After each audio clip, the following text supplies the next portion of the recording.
You ask Tiger to solve. This deals with linear equations with one unknown. The final result is x equals 1/7. Let's solve it step by step. Group all constants on the right side of the equation. Subtract 2 from both sides.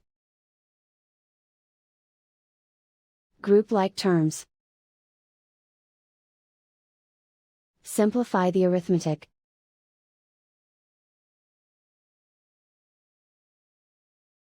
Isolate the x. Divide both sides by -7.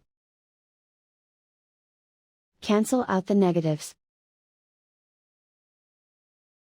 Simplify the fraction. Cancel out the negatives. And so the final result is x equals 1/7.